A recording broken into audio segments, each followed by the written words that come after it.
네, 우리 방역 당국이 국내 코로나19 회복기 환자 25명을 조사한 결과 이 모든 환자에게서 중화 항체가 형성됐다고 밝혔습니다.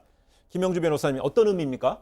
중화 항체라는 것은 이른바 이제 우리 몸속에 네. 바이러스 같은 병원체가 들어왔을 때 싸워서 무력화하도록 하는 면역 체계가 만들어내는 뭐 이른바 싸움꾼이라고도 할 수 있는 그런 이제 많은 분들이 이제 항체라고 생각을 하시면 좀 편하실 것 같아요. 그런데 회복기에 있는 환자 25명에 대해서 조사를 해봤더니 이분들에게 모두 이 항체가 발견이 되었다라는 부분입니다. 굉장히 긍정적인 신호로 보여지는데요.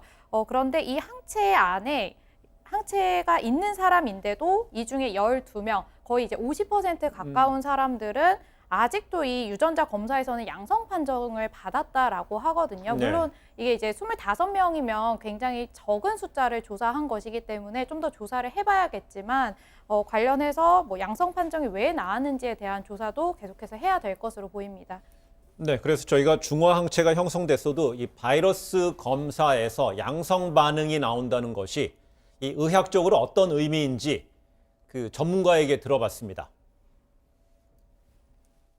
그 바이러스 검출된 사람들에 대해서 바이러스 배양까지 했는데 살아있는 바이러스는 검출이 안 됐다고 나오거든요. 그렇다는 얘기는 일단은 면역력에 의해서 바이러스들이 어느 정도 사멸했던 게 아닌가. 그런 찌꺼기들이만 나왔을 가능성이 높아 보이기는 해요.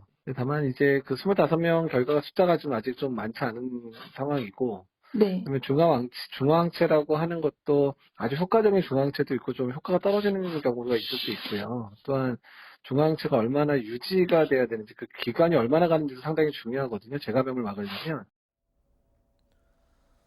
네, 그 이재갑 교수의 설명이었는데요. 바이러스가 검출됐어도 이미 사멸한 죽은 바이러스일 확률이 높다. 그렇기 때문에 아직 완치 후에 재양성 사례와 연결짓는 건 좀 조심스럽다. 이런 의견인 것 같습니다. 예, 중앙임상위원회 네. 설명을 제가 좀 풀어서 말씀드리면요. 일단 첫째로는 25명을 검사를 해봤더니 다 항체가 형성이 됐다. 이게 굉장히 큰 의미가 있는 거고요.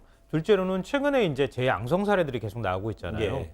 그러면 이거 다시 재감염되는 거 아니냐 이렇게 걱정을 하실 텐데 일단 뭐 의학적으로 확정적으로 말씀드리기는 어렵지만 바이러스가 죽으면은 바이러스 찌꺼기나 이런 것들이 남아있을 수 있다는 거죠. 네. 그러니까 우리가 검사할 때 상피세포라든가 이런 데 입 안쪽에 있는 세포들을 검사를 하게 되는데 그 안에 바이러스 죽은 찌꺼기들이 남아있을 가능성이 있다는 거죠. 그것 때문에 양성 판정이 나오는 것이다. 네. 근데 이제 25명밖에 그 검사를 하지 않았기 때문에 이게 의학적으로 확실한 사실이다라고 말씀드리기는 어렵지만 좀 재감염 우려에 대한 우려가 높지 않습니까? 네. 근데 그 정도까지 우려할 만한 상황은 아니다. 이렇게 생각하시면 되지 않을까 싶습니다. 네.